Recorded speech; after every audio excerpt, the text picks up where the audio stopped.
Apa kabar pemirsa dimanapun Anda berada, berjumpa kembali dalam program TVR 17 bersama saya Zia Wilbar.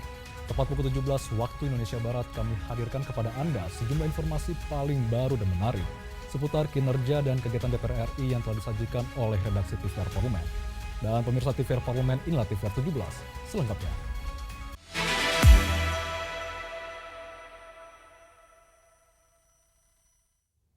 Komisi 8 DPR RI dorong penguatan kemitraan antar parlemen untuk memperluas kerjasama di bidang keagamaan yang menjadi salah satu fokus kerjasama Indonesia dan Uni Emirat Arab di tengah tantangan meningkatnya polarisasi berbasis agama.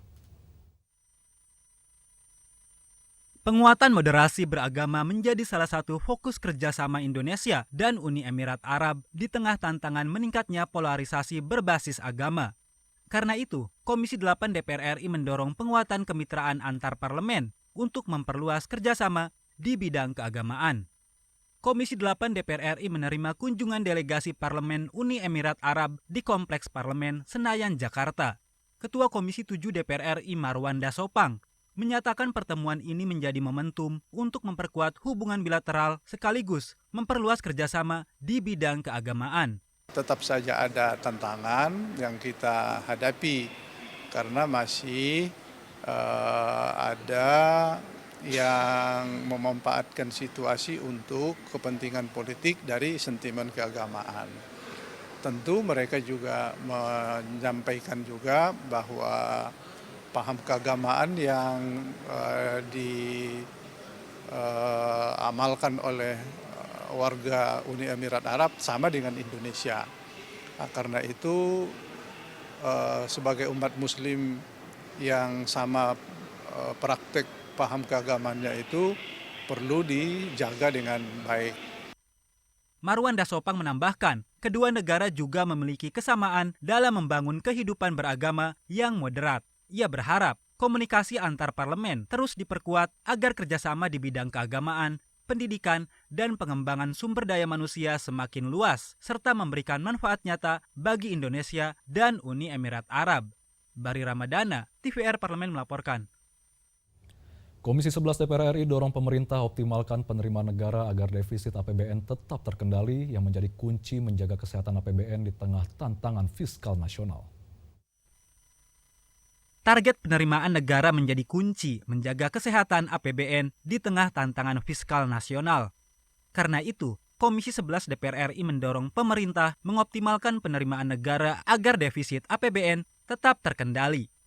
Dalam rapat paripurna DPR RI yang membahas RUU Pertanggungjawaban Pelaksanaan APBN tahun anggaran 2025, Wakil Ketua Komisi 11 DPR RI Fauji Amro menyoroti belum tercapainya target penerimaan pajak yang menyebabkan terjadinya shortfall sekitar 270 triliun rupiah. Nah, kita berharap sektor pajak yang hampir 82% penerimaan negara kita berbasis dari perpajakan itu bisa kita maksimalkan. Terutama di semester kuarter kedua kemarin, di bulan Mei kita sudah mengalami kenaikan 22% pendapatan negara kita dari pajak. Artinya penerimaan pajak ini harus digenjot, juga belanja yang berkualitas. Nah, penerimaan ditargetkan, total penerimaan kita ditargetkan 2.400 triliun, 3.200 triliun dari sektor pajak dan perpajakan saja itu di angka 2.800 triliun, PNBP sekitar 400 triliun. Jadi total penerimaan kita di tahun 2026 3.200 triliun, sementara belanja kita 3.600 triliun. Fauji Amro juga mendorong pemerintah memperluas basis perpajakan, termasuk mengoptimalkan potensi pajak dari sektor ekonomi digital dan sumber penerimaan baru yang belum tergarap secara maksimal.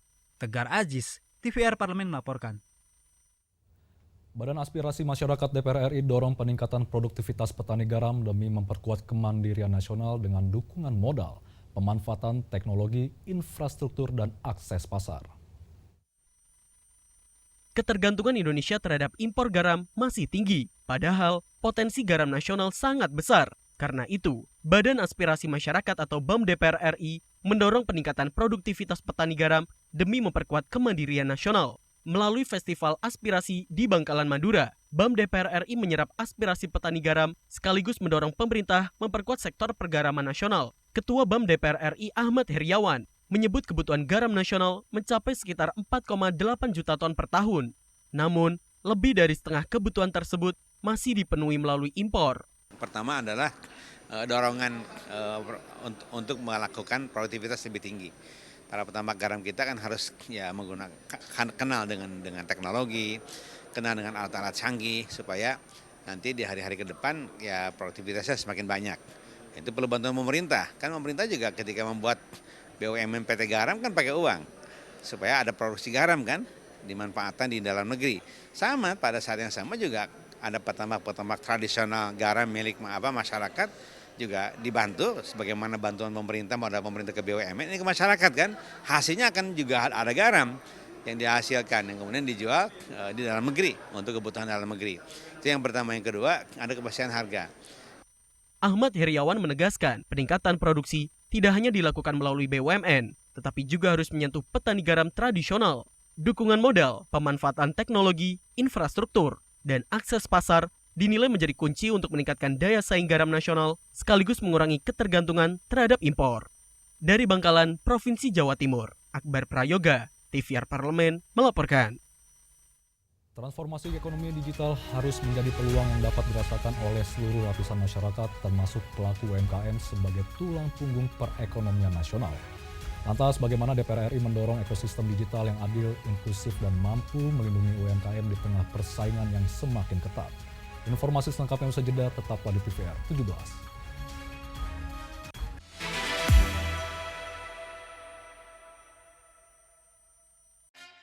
Yuk kita kenalan dengan anggota DPR RI periode tahun ini. Dari depan kursi. Di balik kursi. Gini, di balik kursi. Aku ingin menjadi sesuatu yang mungkin bisa kau rindu. Acap kahiji, rukun sakabehna. Gitulah pokok nama. Semakin penasaran kan bagaimana kiprah karir politiknya? Hanya di TVR Parlemen.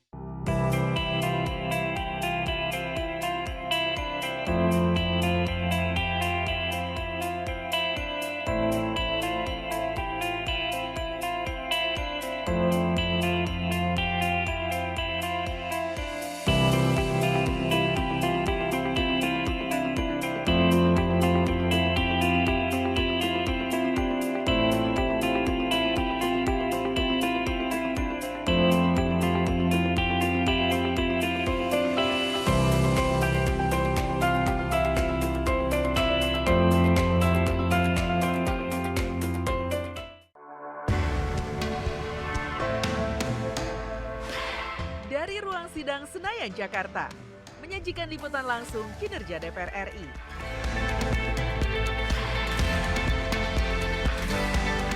Dialog mendalam, investigasi, dan profil wakil rakyat. TVR Parlemen kini hadir 24 jam.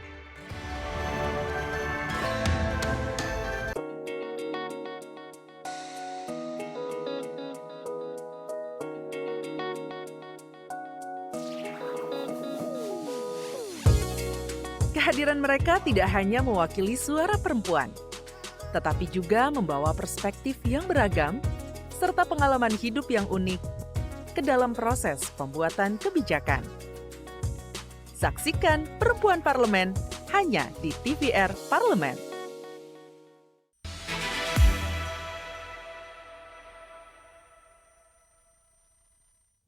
Pemirsa, DPR RI menegaskan bahwa penguatan ekonomi digital harus berjalan seiring dengan perlindungan terhadap UMKM agar mampu tumbuh, berdaya saing, dan menjadi bagian utama dalam pembangunan ekonomi nasional.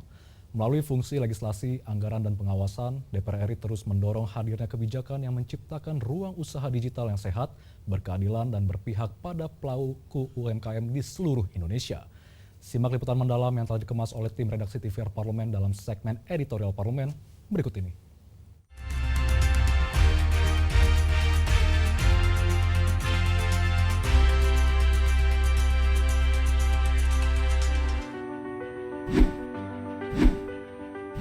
Ekonomi digital telah membuka peluang baru bagi jutaan pelaku usaha mikro kecil dan menengah di Indonesia. Dengan satu gawai, produk lokal kini dapat menjangkau pembeli di berbagai daerah. Namun, di balik kemudahan itu, terdapat ketergantungan besar pada ekosistem platform digital. Ketika terjadi gangguan dalam sistem, maka usaha kecil menjadi pihak pertama yang merasakan dampaknya. Belakangan, DPR RI menerima aspirasi dari ratusan pelaku UMKM yang mengeluhkan terhambatnya pencairan dana hasil penjualan di platform digital. Persoalan ini tidak hanya menyangkut transaksi bisnis, tetapi juga menyangkut kelangsungan usaha, arus kas, hingga kemampuan pelaku UMKM membeli bahan baku dan membayar kewajiban mereka. Apa yang harusnya menghandle? Nah, ini adalah introspeksi buat kementerian tentunya dan buat kami. Tapi pada saat kami ingin melakukan pengawasan, ini kan menjadi hal yang sensitif untuk kemudian kami harus telusuri dulu. Nah, dari pembicaraan tadi kan ada beberapa pihak sebetulnya yang terkait. Ya, ada platformnya itu sendiri, ada kementerian yang di situ yang selayaknya menjadi pendukung dari UMKM, kemudian ada DPR RI sebagai pengawas. DPR RI memilih menempuh langkah pengawasan secara menyeluruh. Seluruh pihak akan dimintai keterangan, mulai dari platform digital, kementerian terkait, hingga lembaga yang memiliki kewenangan pengawasan. Pendekatan ini menjadi penting agar penyelesaian masalah didasarkan pada fakta, bukan asumsi. Perkembangan ekonomi digital memang membawa persaingan yang semakin terbuka. Namun, kemajuan teknologi tidak boleh mengurangi perlindungan terhadap pelaku UMKM maupun konsumen. Regulasi yang sudah ada harus mampu diimplementasikan secara konsisten agar pertumbuhan ekonomi digital berjalan beriringan dengan kepastian hukum. DPR RI juga menyoroti tata kelola platform digital pasca penggabungan usaha di sektor e-commerce. Persoalannya bukan semata soal persaingan bisnis, tetapi juga menyangkut kemampuan negara menjaga iklim usaha yang sehat bagi produk lokal.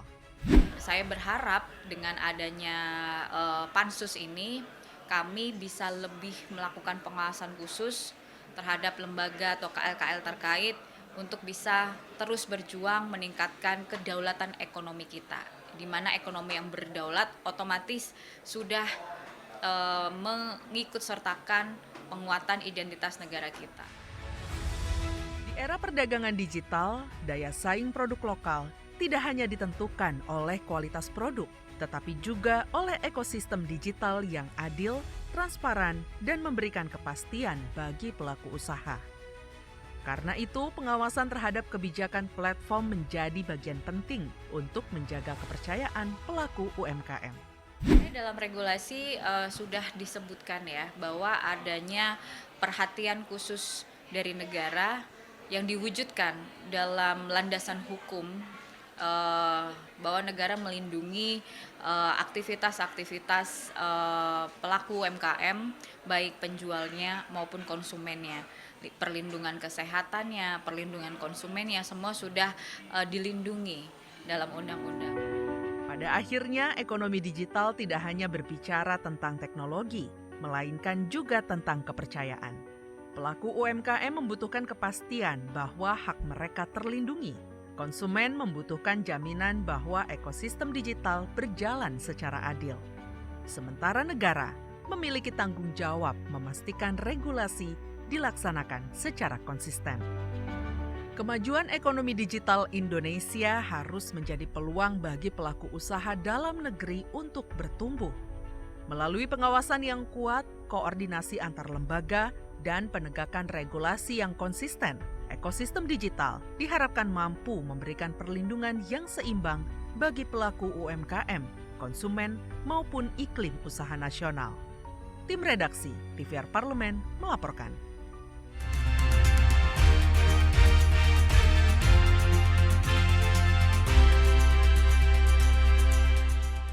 Komisi 2 DPR RI mengusulkan 15 rancangan undang-undang kabupaten kota sebagai usul inisiatif DPR untuk memperbarui regulasi yang dinilai sudah tidak lagi sesuai dengan perkembangan hukum dan kebutuhan daerah.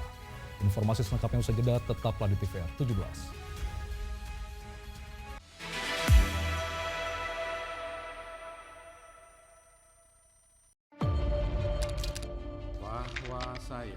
Bahwa saya demi Allah saya bersumpah dan seadil-adilnya periode keanggotaan DPR RI hingga saat ini, yaitu terdapat 126 undang-undang yang telah selesai dibahas DPR RI. Terima kasih rekan Elisa dan juga Danida. Pemirsa,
Pemirsa, rancangan undang-undang kabupaten atau kota diharapkan tidak hanya memberikan kepastian hukum tetapi juga memperkuat kearifan lokal serta mendorong kemajuan daerah.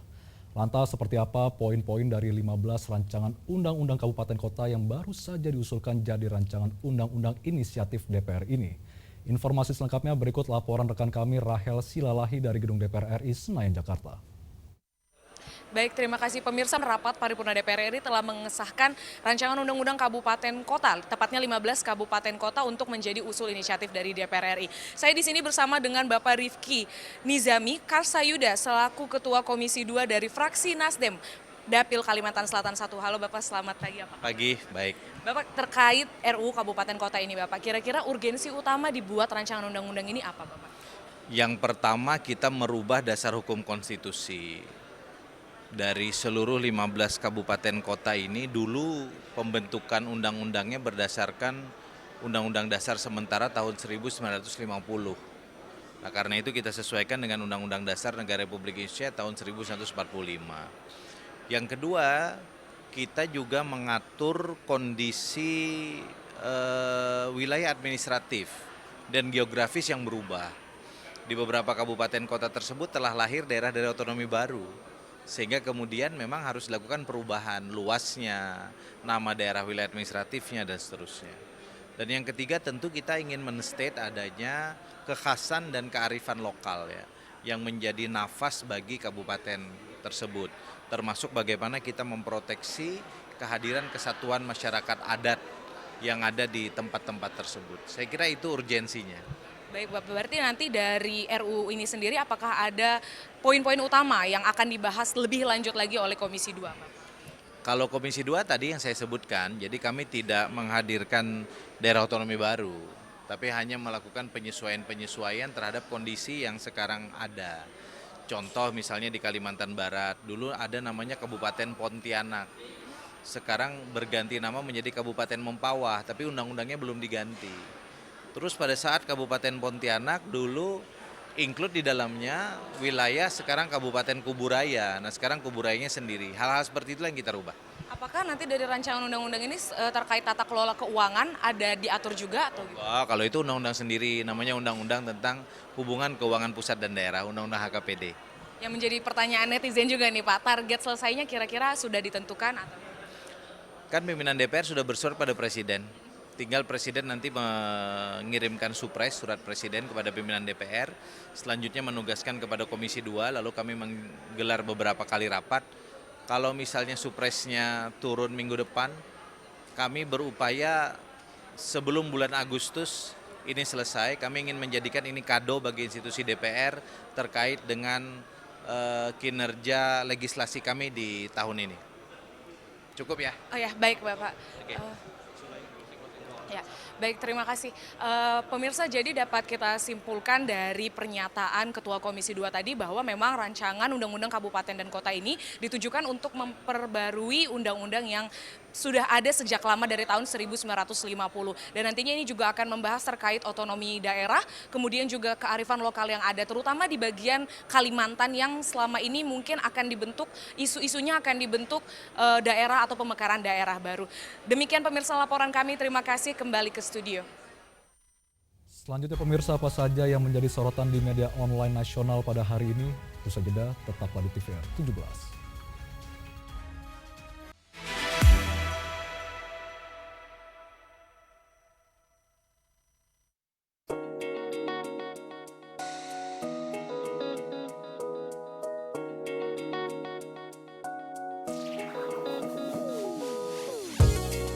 Kehadiran mereka tidak hanya mewakili suara perempuan, tetapi juga membawa perspektif yang beragam serta pengalaman hidup yang unik ke dalam proses pembuatan kebijakan.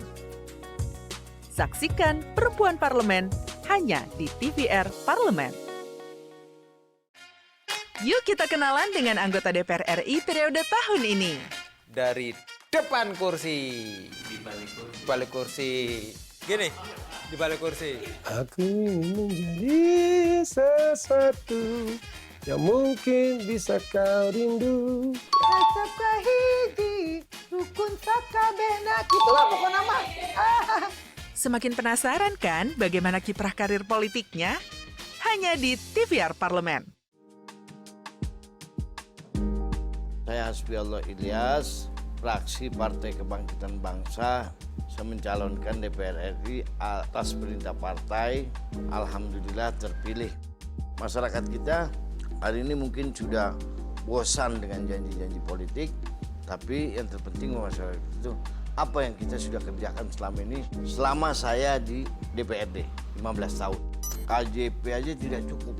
Nah ini program yang dari Senayan ini, dari DPR RI itu yang kita akan berikan kepada masyarakat. Salah satu contoh pendidikan. Benar atau tidak, anggota Dewan itu harus pakai fatwa kemana-mana? Enggak. Benar atau tidak, 3 fungsi DPR adalah pengawasan, legislasi, dan anggaran? Iya, betul.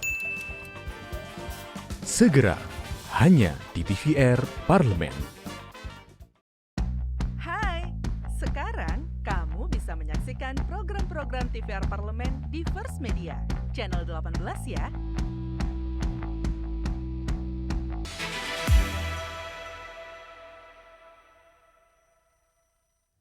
Anda kembali di TVR 17 dan pemirsa, kali ini kita masuk ke segmen media online nasional. Mari kita simak isu apa saja yang menjadi sorotan media serta tanggapan dari sejumlah anggota Dewan bersama rekan kami, Dadi Ramadan.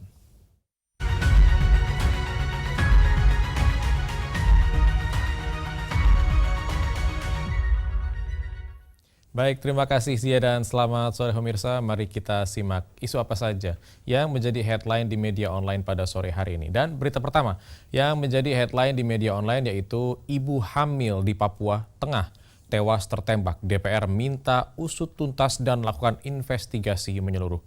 Kita saksikan dari kaca Anda di sini banyak media online pada sore hari ini membahas terkait bagaimana ini DPR RI menyampaikan keprihatinan mendalam atas peristiwa tragis yang menimpa seorang ibu hamil di Papua Tengah yang tewas tertembak. Anggota Komisi 13 DPR RI Mafirion tegaskan bahwa peristiwa tersebut harus menjadi perhatian serius seluruh pihak dan tidak boleh berhenti pada penyesalan semata.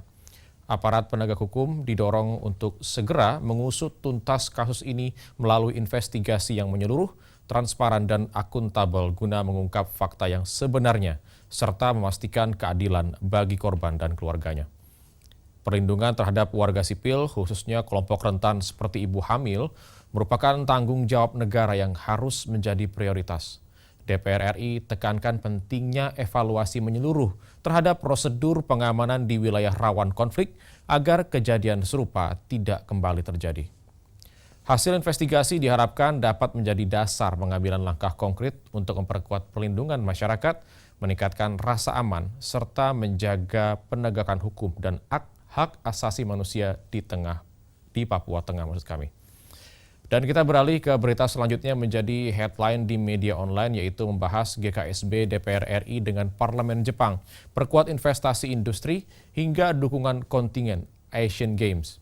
Kita lihat dari kaca di sini banyak pembahasan terkait dengan pertemuan grup kerjasama bilateral DPR RI dengan Parlemen Jepang menjadi momentum penting untuk memperkuat hubungan strategis kedua negara di berbagai sektor. DPR RI memandang kerjasama yang semakin erat di bidang investasi, pengembangan industri, hingga peningkatan kualitas sumber daya manusia akan memberikan manfaat nyata bagi pertumbuhan ekonomi nasional. Selain itu, dukungan terhadap kontingen Indonesia pada ajang Asian Games turut mencerminkan eratnya persahabatan dan komitmen kedua negara dalam memperkuat kerjasama antar masyarakat.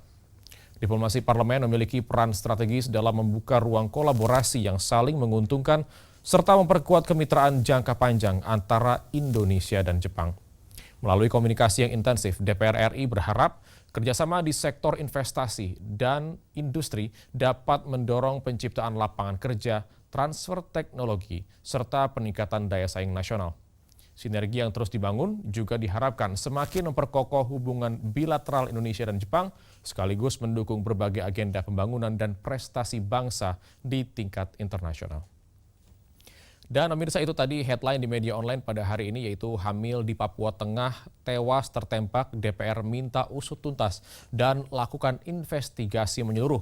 Serta GKSB DPR RI dengan Parlemen Jepang perkuat investasi industri hingga dukungan kontingen Asian Games. Sekian dari saya, Dadi Ramadan, kembali ke Zia. Terima kasih, selamat sore.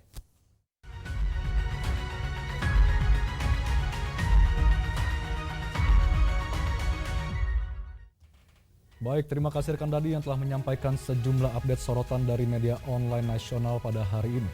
Dan pemirsa, segmen media online tadi sekaligus menutup program TVR 17 edisi sore hari ini. Saya Zia Ulbar beserta seluruh kru TVR Parlemen yang bertugas mengucapkan terima kasih dan pamit undur diri dari hadapan Anda. TVR Parlemen, referensi Indonesia.